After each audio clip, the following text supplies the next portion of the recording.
আমাদের শত্রু নতুনভাবে জানলাম কয়টা? চারটা। আমাদের বড়রা সহজ ভাষায় চারটার একটা নাম দিয়েছেন। নামটা কিভাবে নির্ধারণ করেছেন? যে চারো শত্রুর প্রথম অক্ষর দিয়া নাম বানাইছেন। বলেন সুবহানাল্লাহ। শত্রু যদি আপনি না চিনেন তাহলে আপনি দুনিয়া বা আখিরাত কোনো লাইনে অগ্রসর হতে পারবেন না। দুনিয়াতে আপনাকে আগে আপনার বন্ধুকে তাকে চিনতে হবে, আবার আপনার শত্রুকে তাকে চিনতে হবে।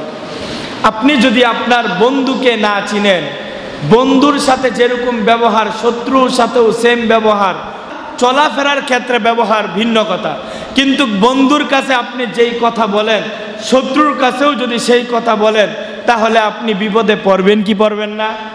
অবশ্যই পড়বেন। এজন্য বন্ধুকে চিনতে হবে, কে আপনার শুভাকাঙ্ক্ষী তাকেও চিনতে হবে, আবার কে আপনার বিরুদ্ধাচরণ করে, আপনার বিরুদ্ধে বলাবলি করে, আপনার অগোচরে আপনার বিরুদ্ধে বলে, তাকেও আপনাকে চিনতে হবে। বরং তার ব্যাপারে অ্যাকশনে যাবেন, বিষয়টা এরকম না, তাকে চিনে রাখতে হবে। তার কাছে সব কথা বলা যাবে না। যে আপনার অগোচরে আপনার গীবত করে সে আপনার বন্ধু না দুশ্মন? আপনার একটা ছোট দোষ পাইছে, তো দোষ পায়া সে সবার মধ্যে বলে বেড়ায়, সে আপনার দুশ্মন না বন্ধু? দুশ্মন। তো একে আগে চিনতে হবে। তো বন্ধুকে চিনতে হবে, শত্রুকেও চিনতে হবে। তো শত্রু যদি না চিনি তাহলে আমি আপনি বিপদের মধ্যে পতিত হব।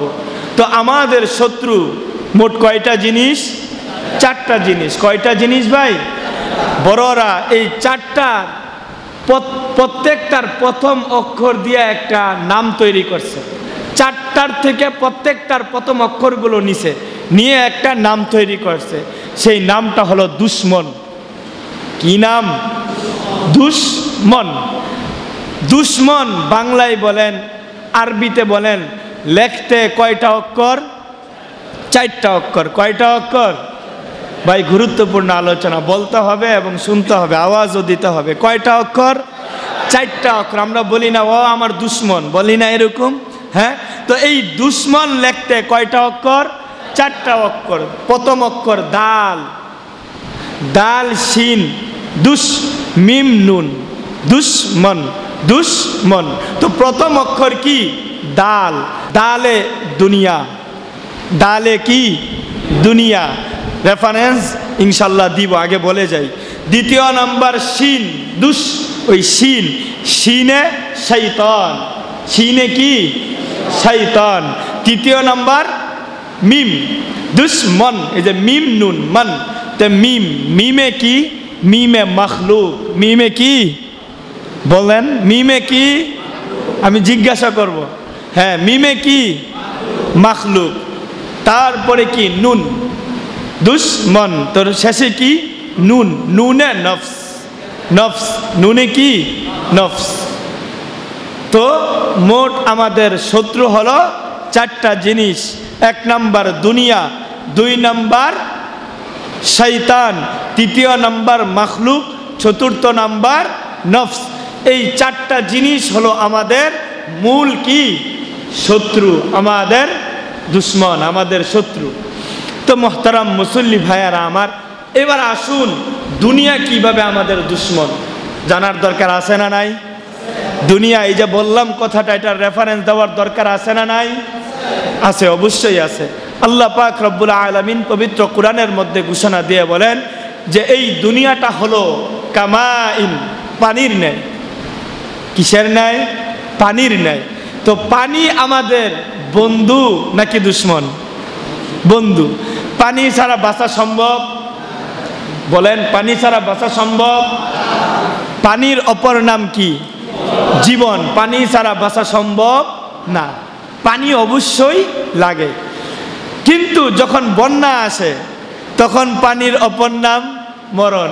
পানির অপর নাম, এই যে সিলেটে আমার ভাইয়ারা, আমার বোনেরা কত কষ্ট করতেছে, তাদের অবস্থা কত ভয়াবহ অবস্থা। আমি আপনি আরামে আছি, তো তাদের কোনো খবরেই রাখতেছি না। যাদের সামর্থ্য আছে, যাদেরকে আল্লাহ সম্পদ দান করেছে, তারা সাহায্যর হাত বাড়াবেন সিলেটবাসীর উপর। করবেন তো ইনশাআল্লাহ?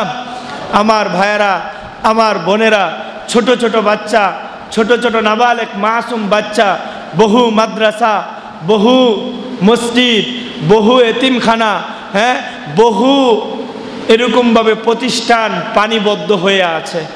তো তাদের জন্য আমরা আমাদের জায়গা থেকে প্রত্যেকের সাধ্য অনুযায়ী সাহায্য সহযোগিতা করা দরকার আছে না নাই?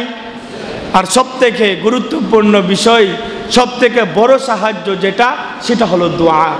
সিলেটবাসীর জন্য আমরা দোয়া করব, পারবো না ইনশাআল্লাহ? তারাও তো আমাদের ভাই, তারাও তো আমাদের দেশের মানুষ, তারাও আমাদের বোন, হ্যাঁ, তো তাদের জন্য আমরা দোয়া করব তো ইনশাআল্লাহ। তো মোহতারাম মুসল্লি ভাইয়েরা আমার, যেই কথা বলতেছিলাম, দুনিয়া আমাদের শত্রু।